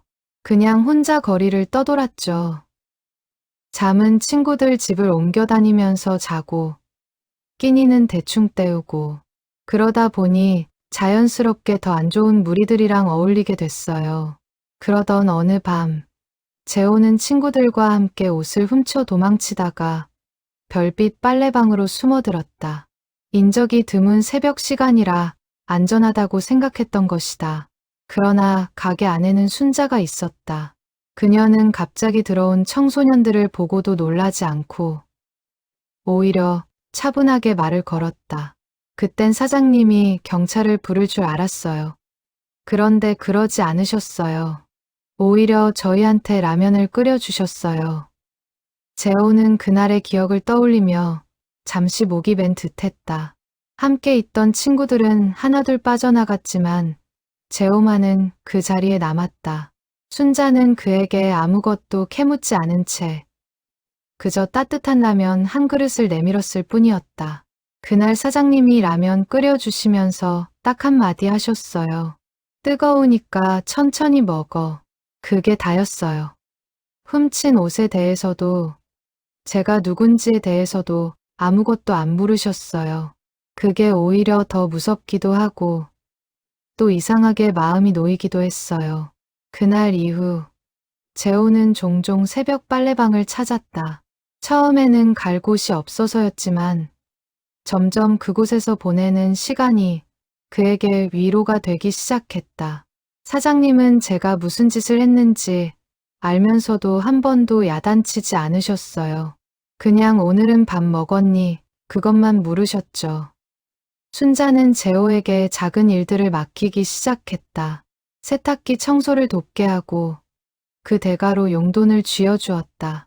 처음에는 단순한 도움처럼 보였지만 그것은 재호에게 처음으로 누군가에게 신뢰받는다는 감정을 가르쳐준 경험이었다. 그는 그 작은 신뢰를 잃고 싶지 않아서 조금씩 비행을 멈추기 시작했다. 처음엔 그냥 용돈 받는 게 좋아서 청소를 도왔어요. 그런데 어느 순간부터는 사장님이 저한테 일을 맡기시는 게 좋아졌어요. 누가 저한테 뭘 맡긴다는 것 자체가 처음이었거든요. 다들 저를 믿지 못했으니까. 재호는 그때부터 가게 문을 닫는 시간까지 남아 순자를 돕는 일이 많아졌다고 했다. 세탁기 고치는 법, 동전 정산하는 법까지 어깨너머로 배웠다. 순자는 그에게 직접 가르치지는 않았지만 그가 스스로 배우는 것을 막지 않았다. 오히려 그가 잘해낼 때마다 작은 칭찬을 잊지 않았다. 사장님이 한 번은 그러셨어요. 사람은 누가 믿어주는 만큼 잘한다. 그 말이 그렇게 오래 남을 줄은 몰랐어요. 재호는 결국 검정고시를 보고 직업훈련원을 거쳐 정비소에 취직했다. 그는 매달 첫 월급을 받을 때마다 빨래방에 들러 순자에게 감사 인사를 전했다. 순자는 그가 자리를 잡아가는 모습을 보며 누구보다 기뻐했다. 검정고시를 준비하던 시절 재호는 몇 번이나 포기하고 싶었다고 했다. 늦은 나이에 책상에 앉아 공부하는 것이 부끄럽기도 했고 자신이 정말 다른 삶을 살 수 있을지 의심이 들기도 했다. 그럴 때마다 그는 빨래방에 들러 순자와 짧은 대화를 나누었다. 순자는 그에게 별다른 충고를 하지 않았다. 그저 오늘 공부는 어땠어? 하고 묻는 것이 전부였지만 그 짧은 질문이 재호에게는 계속 나아갈 힘이 되었다. 사장님은 제가 시험에 떨어졌을 때도 실망한 기색 한 번 안 보이셨어요. 그냥 다음엔 잘 될 거야 하시고는 라면 한 그릇을 더 끓여주셨죠. 그게 저한테는 100마디 위로보다 더 컸어요. 처음 월급 받았을 때 사장님 드리려고 봉투에 돈을 넣어왔거든요. 그런데 사장님이 받지 않으시고 오히려 저한테 적금을 들라고 하셨어요. 그러면서 통장 만드는 법까지 같이 알아봐 주셨어요. 저는 그게 또 한 번의 큰 가르침이었던 것 같아요. 마지막으로 뵌 게 2달 전이었어요. 차 사고가 나서 며칠 입원했다가 회복하고 나서 인사드리러 왔었거든요. 그때 사장님이 많이 야위신 것 같았는데 제가 더 신경 써서 챙겨드렸어야 했는데 재호는 그날을 떠올리며 자책하듯 고개를 떨구었다. 그는 그때 순자에게 병원에 한번 가보시라고 권했지만 순자는 늘 그렇듯 괜찮다며 웃어 넘겼다고 했다. 재호는 그 웃음을 더 깊이 의심해보지 않았던 것을 두고두고 후회하고 있었다. 그때 한 번만 더 강하게 말씀드렸어야 했는데 사장님은 늘 남 걱정만 하시고 자기 몸은 뒷전이셨잖아요. 재호의 목소리가 흔들렸다. 그는 한동안 말을 잇지 못하다가 가져온 작은 상자를 태민에게 내밀었다. 안에는 정비소에서 만든 작은 공구 세트와 짧은 손편지가 들어 있었다. 사장님께 드리려고 만든 건데 이제 이걸 누구에게 드려야 할지 모르겠어서 일단 가져왔습니다. 태민은 상자를 열어 그 안의 공구들을 가만히 들여다보았다. 작은 드라이버부터 펜치까지 정비소에서 흔히 쓰는 도구들이 정성스럽게 손질되어 담겨 있었다. 재호는 그것을 만들며 순자가 평소 세탁기를 손수 고치던 모습을 떠올렸다고 했다. 사장님이 세탁기 고장나면 직접 고치려고 끙끙대시는 걸 자주 봤거든요.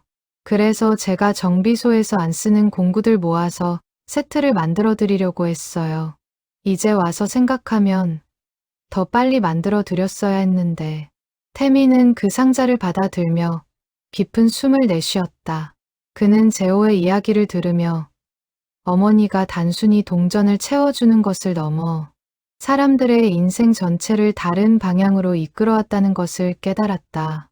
동전 몇 개의 친절이 아니라 한 사람의 미래를 바꾸는 믿음이었다. 재호 씨, 어머니가 그 공책에 당신 이름도 적어두셨어요. 거기에 메모도 있었어요. 이재호, 잘 자라고 있다. 걱정 말자. 재호는 그 말을 듣고 끝내 눈물을 떨구었다. 그는 한참 동안 고개를 들지 못했다. 어깨가 들썩일 정도로 흐느끼던 그는 한참이 지나서야 겨우 입을 열었다.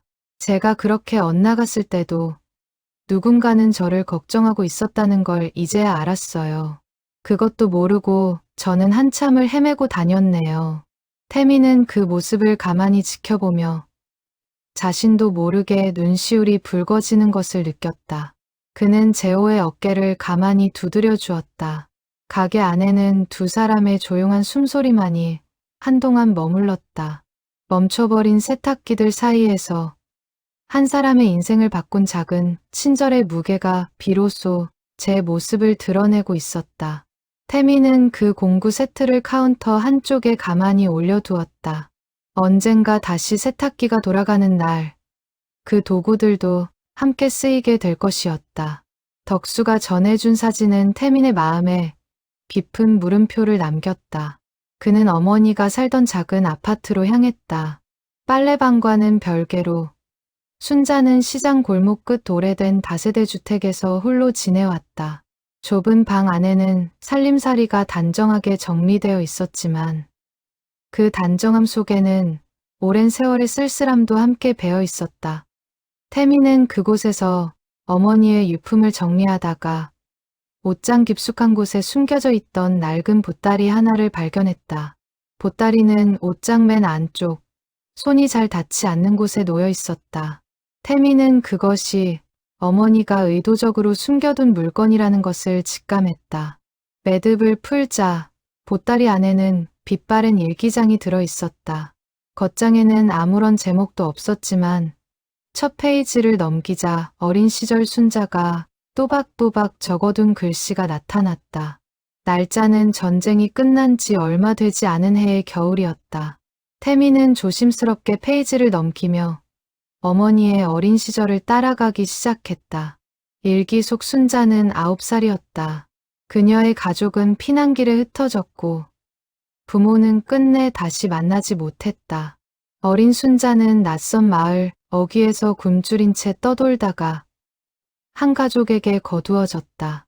그 집의 큰딸이 바로 덕수가 보여준 사진 속 여인 한복순이었다. 복순은 순자보다 5살이 많았다. 그녀의 집도 형편이 어려웠지만 부모를 졸라 순자를 식구로 받아들였다. 일기에는 그날 처음 복순을 만났을 때의 기억도 적혀 있었다. 길가에 쓰러져 있던 순자를 발견한 것이 복순이었다. 복순은 자신의 저고리를 벗어 순자를 감싸 안고 곧장 집으로 데려갔다고 했다. 그녀의 부모는 이미 입에 풀칠하기도 어려운 형편이었지만 복순의 간절한 부탁을 끝내 외면하지 못했다. 한 입 덜어먹으면 다 같이 굶는다는 말이 그 시절에는 흔했지만 복순의 가족은 그 한 입을 마다하지 않았다. 일기에는 그 시절의 기억이 세세하게 적혀 있었다. 보리죽 한 그릇을 셋이 나누어 먹던 일, 추운 밤 한 이불을 덮고 서로의 체온으로 버티던 일, 복순이 자신의 옷을 줄여 순자에게 입혀주던 일까지. 순자는 그 집에서 처음으로 가족이라는 온기를 다시 느꼈다고 적었다. 복순 언니가 없었다면 나는 그 겨울을 넘기지 못했을 것이다. 그 문장 아래에는 어린 순자의 떨리는 글씨가 유난히 짙게 눌려 있었다. 그러나 평화는 길지 않았다. 이듬해 봄, 마을에 다시 전쟁의 여파가 들이닥쳤다. 두 가족은 황급히 피난길에 올라야 했다. 혼란스러운 인파 속에서 순자는 복순의 손을 놓쳤다. 일기에는 그날의 기억이 가장 길게, 가장 떨리는 문장으로 적혀 있었다. 언니 손을 놓쳤다. 다시 잡으려 했지만 사람들에 밀려 멀어졌다. 언니가 내 이름을 부르는 소리가 들렸는데 나는 그 자리에 멈춰 설 수 없었다. 그날의 혼란은 일기 곳곳에서 반복적으로 묘사되었다. 포탄 소리, 비명, 짐을 머리에 인 사람들의 다급한 발걸음. 순자는 그 인파에 휩쓸려 정신없이 걸었고 정신을 차렸을 때는 이미 낯선 무리 속에 섞여 있었다. 그녀는 자신을 거두어준 가족도 평생을 함께할 거라 믿었던 언니도 다시는 만나지 못했다. 그날 이후 순자는 또 다른 친척집에 맡겨져 자랐지만 그 어떤 곳에서도 복순의 집에서 느꼈던 온기를 다시 느끼지는 못했다고 적었다. 그 이후로 순자는 평생 복순의 소식을 찾아다녔다. 일기 곳곳에는 수소문한 흔적들이 남아 있었다. 이재민 명부를 뒤진 기록, 피난민 단체에 보낸 편지의 초안, 라디오 사연 신청을 위해 적어둔 메모까지. 그러나 끝내 복순의 행방은 찾을 수 없었다. 어느 해 일기에는 이렇게 적혀 있었다. 오늘도 못 찾았다. 살아있다면 어디선가 잘 지내고 있겠지. 죽었다면 적어도 누군가에게 따뜻한 사람으로 기억되었으면 좋겠다. 태미는 그 문장을 읽으며 비로소 모든 것이 이어지는 것을 느꼈다. 어머니가 평생 동전이 부족한 손님들을 그냥 보내준 것.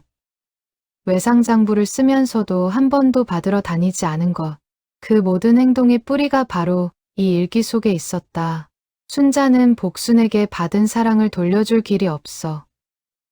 그 사랑을 세상의 다른 사람들에게 흘려보낸 것이었다. 일기 한쪽에는 복순의 얼굴을 기억하기 위해 그린 듯한 작은 그림도 있었다. 서툰 솜씨로 그려진 그 얼굴은 세월이 흐르며 점점 흐릿해진 종이 위에서도 또렷한 윤곽을 지키고 있었다. 태미는 그 그림 옆에 적힌 짧은 글귀를 발견했다. 언니의 얼굴이 점점 가물가물해진다. 그래도 그 따뜻한 손길만은 잊지 않을 것이다. 그는 그 문장에서 기억이 흐려져도 마음은 흐려지지 않는다는 것을 배우는 듯했다. 태미는 일기를 넘기며 어머니의 청년기, 결혼, 그리고 자신을 낳기까지의 시간도 따라갈 수 있었다. 순자는 20살 무렵, 지금은 세상을 떠난 아버지를 만나 결혼했다. 일기에는 그 시절의 짧은 행복도 담겨 있었다. 그러나 행복 속에서도 그녀는 종종 복순을 떠올렸다. 오늘 시장에서 또래 여자를 봤는데 자꾸 언니 생각이 났다. 언니도 지금 어딘가에서 결혼하고 아이를 낳고 살고 있을까. 그런 문장들이 일기 곳곳에 흩어져 있었다.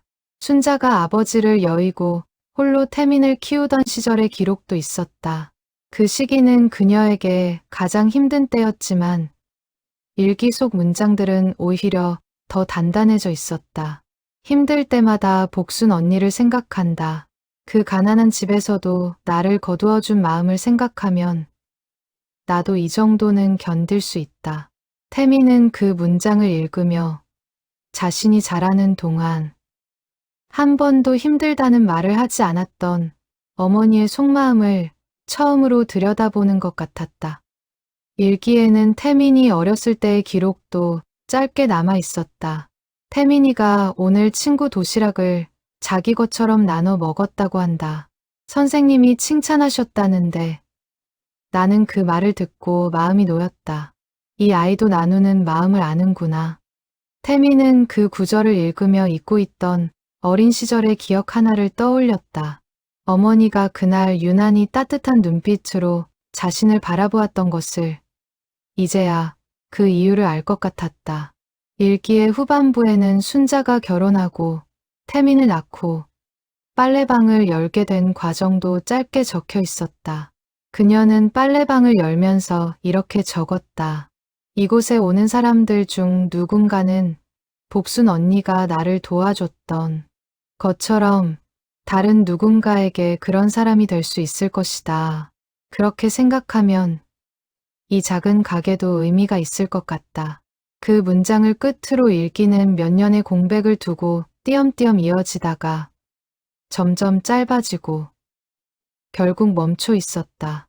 태미는 일기를 가슴에 안고 한동안 움직이지 못했다. 그는 평생 어머니를 그저 고집스럽고 자기희생적인 사람으로만 여겼다. 그러나 이제야 그는 어머니가 평생 짊어진 마음의 무게를 그리고 그 무게를 견뎌낸 방식을 이해하게 되었다. 어머니는 슬픔을 원망으로 돌리지 않고 그것을 베풀므로 바꾸어낸 사람이었다. 그는 문득 자신이 어머니에게 했던 말들을 떠올렸다.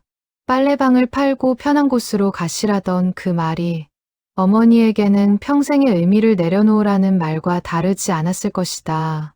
태미는 그제야 어머니가 그 제안을 들을 때마다 보였던 단호한 표정의 의미를 온전히 이해할 수 있었다. 그것은 단순한 고집이 아니라 평생을 걸쳐 지켜온 약속에 대한 의지였다.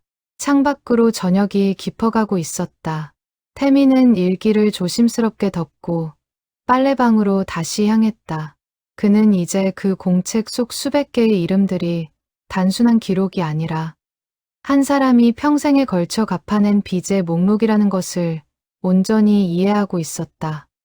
그리고 그 빚은 이제 자신이 이어받아야 할 무언가로 다가오고 있었다. 가게로 돌아가는 길, 태미는 휴대전화를 꺼내 부동산 업자에게 다시 메시지를 보냈다. 이번에는 이전과 다른 내용이었다. 거래는 없습니다. 죄송합니다. 짧은 문장이었지만 그 안에는 그가 며칠 사이 겪은 모든 변화가 담겨 있었다. 그는 어머니가 남긴 일기와 공책을 이제는 한 가족의 유산이자 동네의 역사로 받아들이기로 마음먹었다. 그날 밤하늘에는 유난히 별이 많이 떠 있었다. 태미는 잠시 걸음을 멈추고 하늘을 올려다보았다. 별빛 빨래방이라는 이름이 그 순간 처음으로 마음 깊이 와닿았다. 태민이 거래를 취소했다는 소식은 며칠 사이 동네에 빠르게 퍼졌다.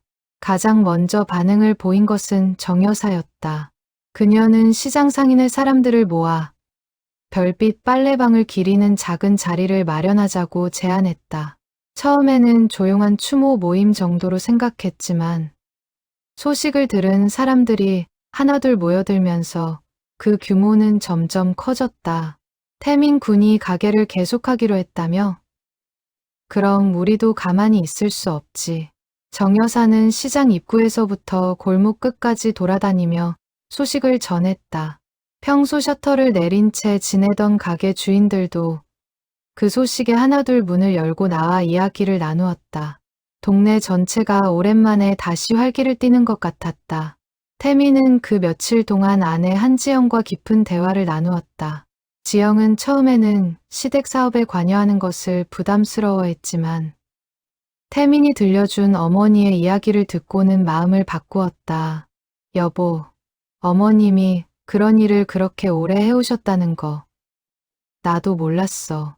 자기가 그걸 이어가고 싶다면 나도 도울게. 태미는 그 말에 큰 힘을 얻었다. 그날 밤 부부는 거실에 앉아 늦게까지 이야기를 나누었다. 회사 일을 어떻게 정리할지, 아이들 등하교는 어떻게 할지, 빨래방을 어떤 식으로 운영해 나갈지에 대한 구체적인 계획들이 오갔다. 지영은 한때 회계 일을 했던 경험을 살려 가게의 수입과 지출을 정리하는 일을 맡겠다고 했다. 그녀는 노트북을 펼쳐 간단한 수입 지출표를 만들어 보였다.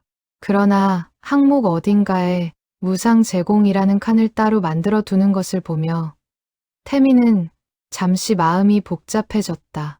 어머니의 방식을 숫자로 정리한다는 것이 어쩐지 어색했지만 동시에 그것이 가게를 지속시키기 위한 최소한의 현실적인 장치라는 것도 알고 있었다. 외상장부는 그대로 두자.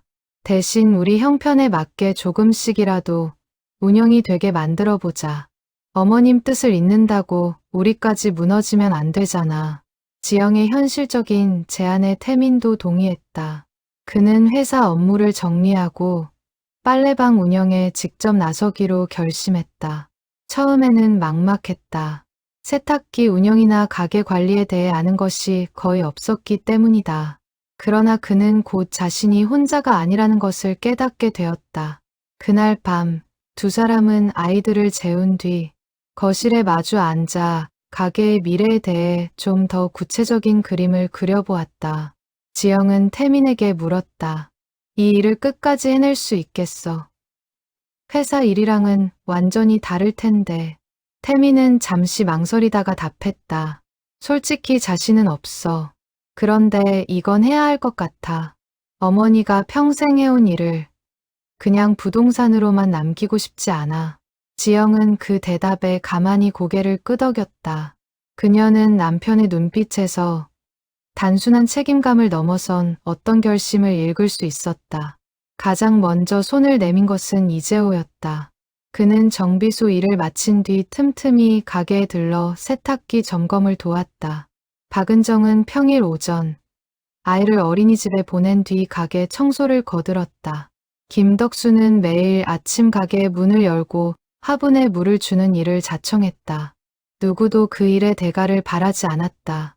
그들은 모두 순자에게 받은 마음을 이제는 가게를 지키는 일로 갚고 있었다. 사장님이 그러셨잖아요. 받은 만큼 누군가에게 갚으면 된다고. 저는 이제 사장님 아들한테 갚고 있는 거예요. 재호가 웃으며 건넨 그 말에 태미는 처음으로 가슴이 뜨거워지는 것을 느꼈다. 그는 처음 며칠 동안 자신이 이 모든 사람들의 도움을 받을 자격이 있는지 의문이 들기도 했다.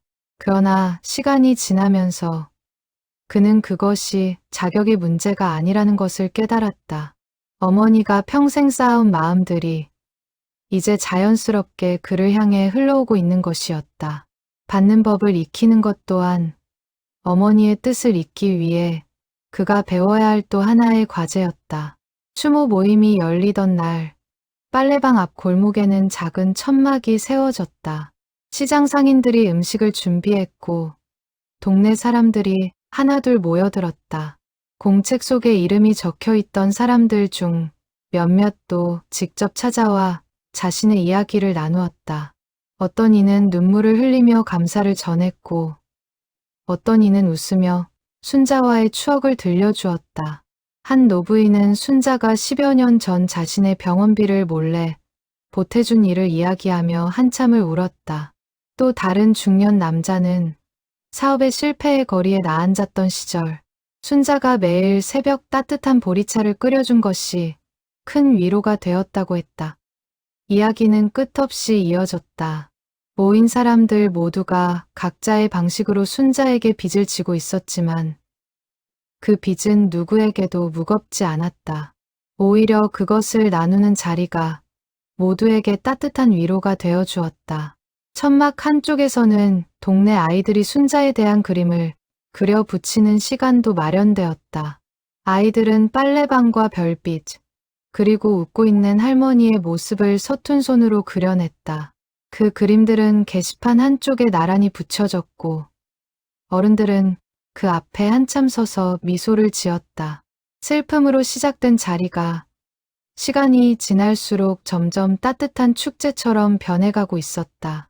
태미는 그 자리에서 어머니가 평생 쌓아온 것이 단순한 친절이 아니라 한 마을 전체를 잇는 보이지 않는 그물망이었다는 것을 비로소 온전히 느낄 수 있었다.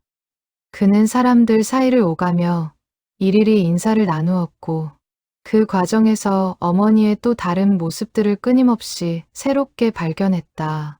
모임이 끝나갈 무렵 덕수가 조용히 태민에게 다가왔다. 그는 손에 작은 편지를 들고 있었다. 그의 손은 그날따라 유난히 떨리고 있었다. 태민 군, 부탁이 있는데 이거 순자 씨 자리에 좀 놓아주겠나. 태민은 그 봉투를 받아들며 잠시 망설였다. 그는 안에 무엇이 들었는지 묻지 않았다.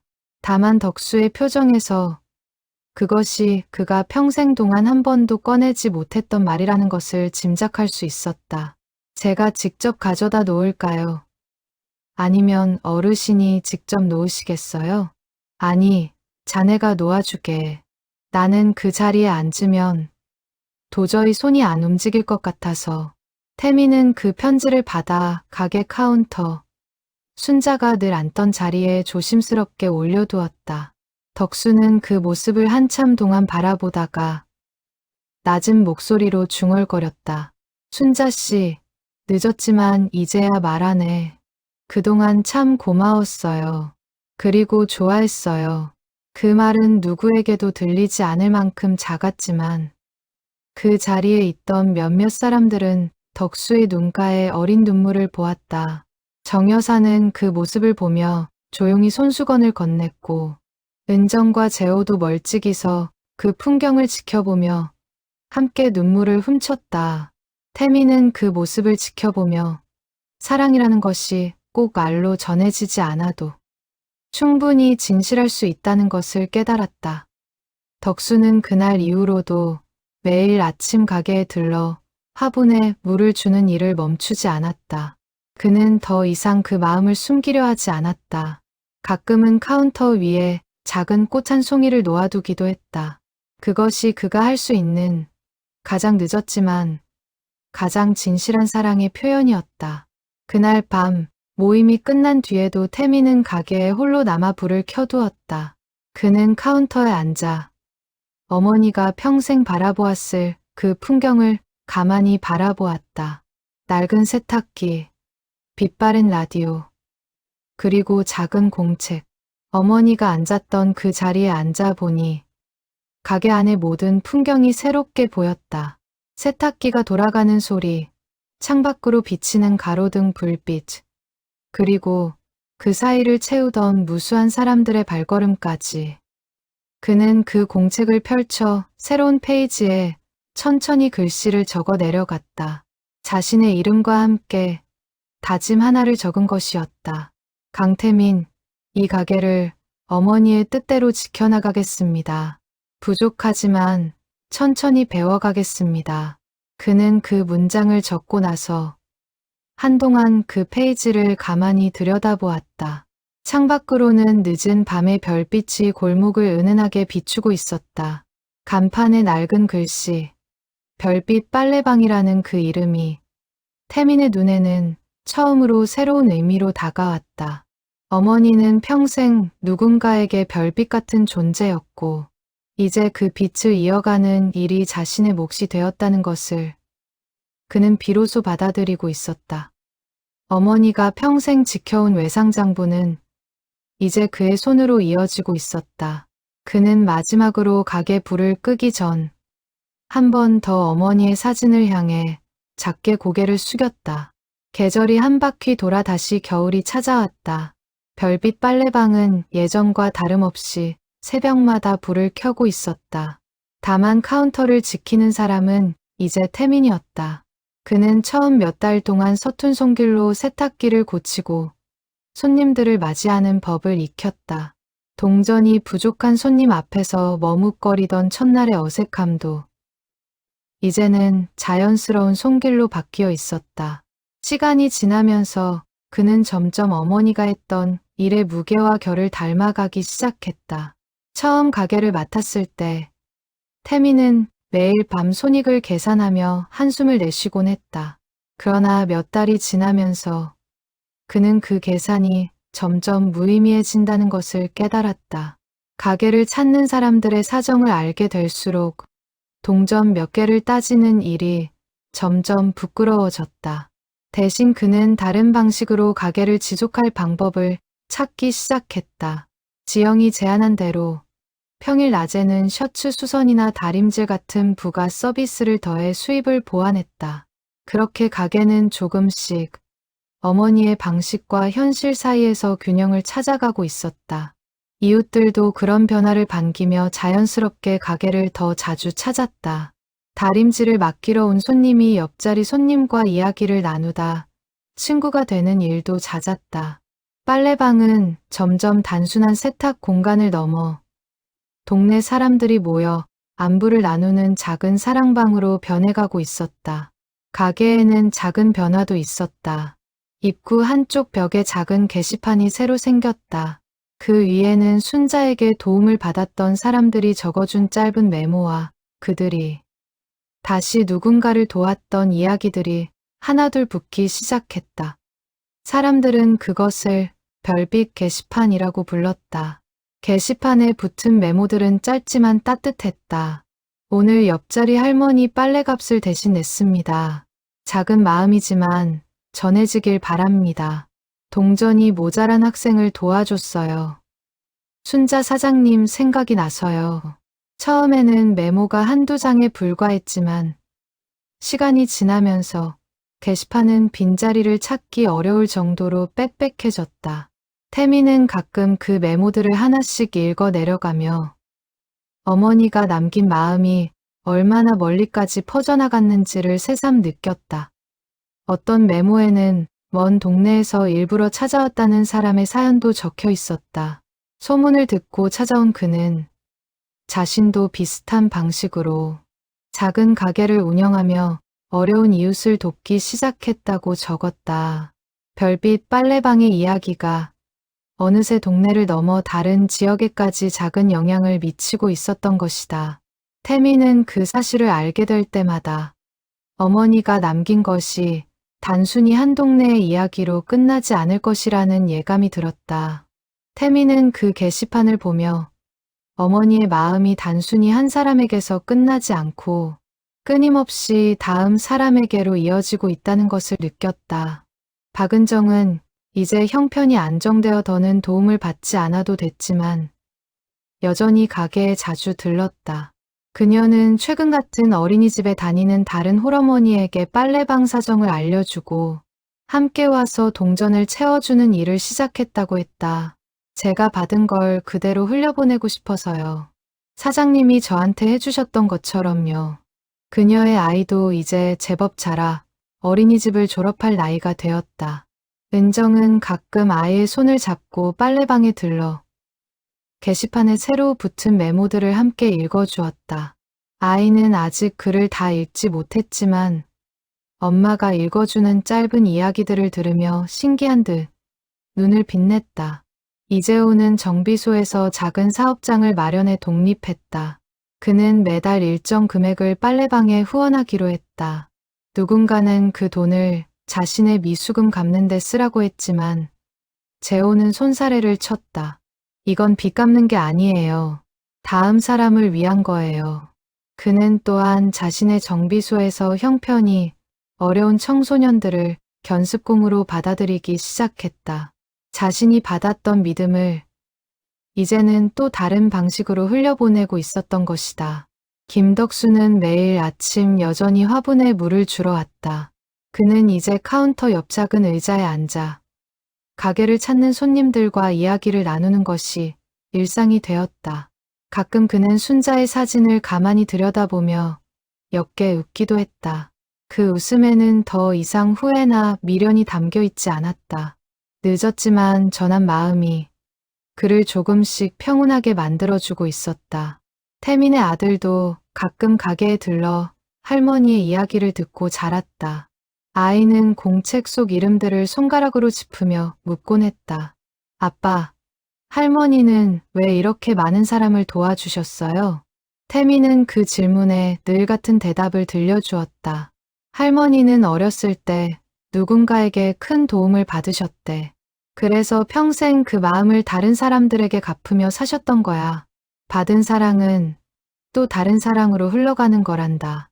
아이는 그 말을 다 이해하지는 못했지만 할머니의 이야기를 들을 때마다 눈을 동그랗게 뜨고 귀를 기울였다. 한 번은 아이가 자기 용돈을 모아 게시판 앞에 작은 저금통을 가져다 두었다. 거기에는 서툰 글씨로 이렇게 적혀 있었다. 할머니처럼 되고 싶어요. 태민은 그 저금통을 보며 한동안 자리를 뜨지 못했다. 그는 그 저금통이 가득 차면 아이와 함께 그 돈으로 누군가를 도울 수 있는 방법을 찾아보기로 마음먹었다. 지영도 가게 일에 점점 깊이 관여하게 되었다. 그녀는 회계 업무뿐 아니라 손님들과의 소소한 대화에도 익숙해져 갔다. 처음에는 낯설어하던 동네 사람들도 이제는 그녀를 가족처럼 대했다. 한 손님은 지영에게 직접 만든 김치를 가져다 주기도 했고 또 다른 손님은 아이들 옷을 물려주기도 했다. 부부는 가게를 운영하며 서로에 대해 새롭게 알게 되는 부분이 많았다고 했다. 어려운 사람을 향한 마음, 그리고 그 마음을 현실 속에서 지켜내는 법까지 두 사람은 함께 배워가고 있었다. 태민은 그런 아이의 모습을 보며 어머니의 마음이 세대를 넘어 이어지고 있다는 것을 느꼈다. 어느 날 밤, 태민은 가게 문을 닫고 나서기 전 잠시 멈춰서서 골목을 바라보았다. 어머니가 평생을 지켜온 불빛이 이제는 그의 손으로 다시 켜지고 있었다. 그는 간판을 올려다보았다. 별빛 빨래방, 빛바랜 글씨가 여전히 그 자리를 지키고 있었다.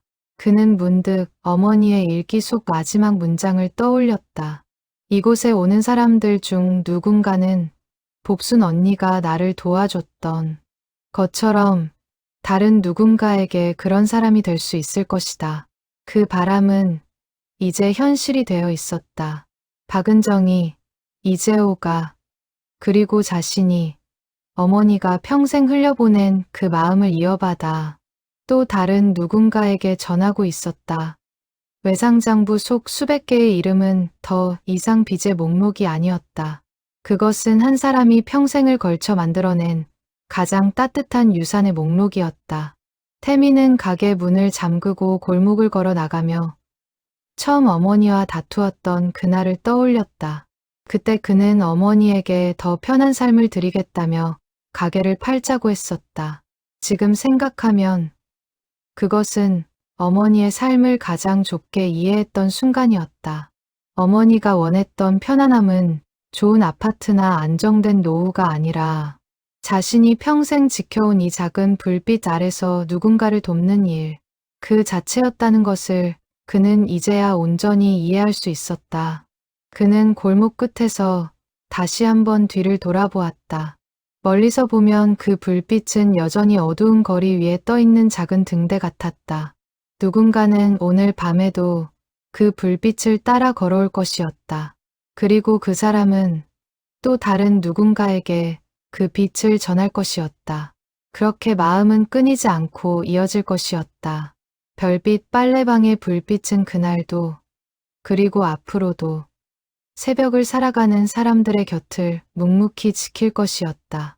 강순자가 남긴 것은 낡은 세탁기와 작은 가게가 아니라 사람과 사람 사이를 잇는 보이지 않는 온기였다. 그 온기는 누구도 갚을 필요가 없는, 그러나 누구나 이어갈 수 있는 마음이었다. 그리고 그 마음이 존재하는 한 별빛은 결코 꺼지지 않을 것이었다. 새벽이 다시 찾아오고 또 다른 누군가가 그 불빛을 향해 걸어올 것이었다. 그렇게 별빛 빨래방의 새벽은 오늘도 내일도 변함없이 계속될 것이었다.